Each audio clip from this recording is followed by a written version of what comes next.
नमस्कार दोस्तों। रीट के लिए साइंस की टेस्ट सीरीज चल रही थी जिसका अगला वीडियो है। देखिए आज की वीडियो का पहला प्रश्न, कैल्शियम या मैग्नीशियम के सल्फेट के कारण पानी में उत्पन्न स्थायी कठोरता को दूर किया जा सकता है। तो जियोलाइट विधि के द्वारा स्थायी कठोरता दूर की जा सकती है। और स्थायी कठोरता किसके कारण होती है? कैल्शियम और मैग्नीशियम के सल्फेट के घुले होने के कारण पानी में स्थायी कठोरता आ जाती है। अगले प्रश्न की बात करें कि एक वस्तु का भार अधिकतम होता है तो निर्वात में किसी वस्तु का भार अधिकतम होता है। एक वस्तु का भार W निर्वात में अधिकतम होता है क्योंकि निर्वात में उत्प्लावन बल कार्य नहीं करता है। किसी वस्तु का भार निर्वात में अधिकतम होता है, इसका कारण क्या है कि वहाँ पर उत्प्लावन बल कार्य नहीं करता है। वस्तु का भार W बराबर द्रव्यमान इंटू गुरुत्वीय त्वरण होता है और वस्तु का भार स्थान के अनुसार बदलता रहता है। किसी वस्तु का द्रव्यमान है वो नियत रहता है और स्थान बदलने पर नहीं बदलता है, जबकि भार का मान स्थान के अनुसार बदलता रहता है। गुरुत्वीय त्वरण G का मान पृथ्वी के ध्रुव पर महत्तम होता है। पृथ्वी के ध्रुव पर अधिकतम होता है किसका मान? गुरुत्वीय त्वरण G का मान पृथ्वी के ध्रुव पर महत्तम होता है। गुरुत्वीय त्वरण G के मान में अंतर के कारण चंद्रमा पर वस्तु का भार पृथ्वी के भार का 1/6 गुना कम होता है। किसके कारण? गुरुत्वीय त्वरण G के मान में अंतर के कारण चंद्रमा पर वस्तु का भार पृथ्वी के भार का 1/6 गुना कम होता है। पृथ्वी का भार बराबर 6 गुना चंद्रमा का भार और चंद्रमा पर भार का मान ज्ञात करेंगे तो 1/6 गुना पृथ्वी का भार। अगला प्रश्न देखिए, कृत्रिम पारितंत्र या पारिस्थितिकी तंत्र निरूपित किया जाता है तो ये जल जीवशाला के द्वारा निर्मित किया जाता है। एक कृत्रिम पारितंत्र का निर्माण किसके द्वारा होता है? जल जीवशाला के द्वारा होता है। अगला प्रश्न देखिए, टेरिलीन बनाई जाती है टेरिफथैलिक अम्ल तथा निम्नलिखित की प्रक्रिया से। तो टेरिलीन का निर्माण टेरिफथैलिक अम्ल और एथिलीन ग्लाइकोल से किया जाता है। कृत्रिम रूप से फलों को पकाने में उपयोगी गैस है वो एसीटिलीन है। और सेलुलोज से बने कृत्रिम रेशे को क्या कहते हैं?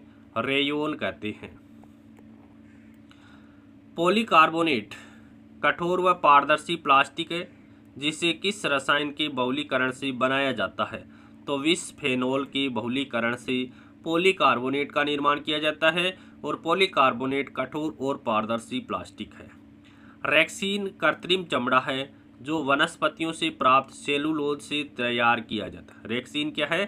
कृत्रिम चमड़ा है जो वनस्पतियों से प्राप्त सेलुलोज से तैयार किया जाता है। सेलुलोज का रासायनिक सूत्र क्या होता है? C6H10O5 का होल N होता है। संश्लेषित रबर क्या है? नियोप्रिन है। संश्लेषित रबर नियोप्रिन है। और कृत्रिम रबर की बात आ जाए तो कृत्रिम रबर होता है आइसोप्रिन। कृत्रिम रबर क्या होता है? आइसोप्रिन होता है। और संश्लेषित रबर कौन सा है? नियोप्रिन है। और प्राकृतिक रबर, यह संश्लेषित नियोप्रिन है और प्राकृतिक रबर होता है आइसोप्रिन। रबर को वल्कनीकृत करने के लिए किसका प्रयोग किया जाता है? तो सल्फर का प्रयोग करते हैं।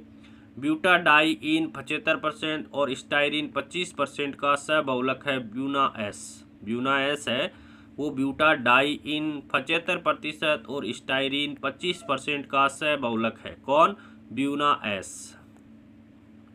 अगले प्रश्न की बात करें कि निम्नलिखित में से कौन सा त्रिसारकीय अम्ल का रासायनिक सूत्र है? तो त्रिसारकीय अम्ल है वो H3PO4। H3PO4 क्या है? त्रिसारकीय अम्ल है। एक सारकीय अम्ल कौन से होते हैं? मोनोबेसिक अम्ल कौन से होते हैं? वे अम्लीय यौगिक जिनमें एक अम्ल अणु प्रतिघटन हाइड्रोजन परमाणु होता है एक जलीय घोल में अम्ल या प्रोटॉन को निकाल सकते हैं, वो होता है एक सारकीय अम्ल। HCl क्या एक सारकीय अम्ल है? HNO3 क्या एक सारकीय है? CH3COOH एक सारकीय अम्ल है। अगले प्रश्न की बात करें कि बहुत कम धातुएं प्रकृति में मुक्त अवस्था में पाई जाती है क्योंकि? तो ये बहुत क्रियाशील होती है। बहुत कम धातु है जो प्रकृति में मुक्त अवस्था में पाई जाती है। इसका कारण है कि ये धातु अधिक क्रियाशील होती है। अगले प्रश्न की बात करें कि 10 मिनट में सर्किट के माध्यम से 300 कूलाम का आवेश प्रवाहित होता है। सर्किट द्वारा प्रवाहित होने वाली धारा का मान ज्ञात कीजिए। देखिए समय दिया गया है 10 मिनट, समय का मात्रक सेकंड होता है, तो 10 × 60 बराबर क्या हो जाएगा, 600 सेकंड हो जाएगा। आवेश Q का मान दे रखा है 300 कूलाम दिया गया है। Q बराबर होता है IT। Q बराबर क्या होता है, आवेश बराबर धारा इंटू समय होता है। तो I का मान हमें ज्ञात करना है, तो Q बटा T हो जाएगा। I बराबर Q बटा T, तो I बराबर Q का मान 300 बटा T का मान 600, तो 300 बटा 600 बराबर 1/2 आ जाएगा। 1/2 बराबर क्या हो जाएगा, 0.5 एम्पियर हो जाएगा। विद्युत धारा का मात्रक क्या होता है, एम्पियर होता है।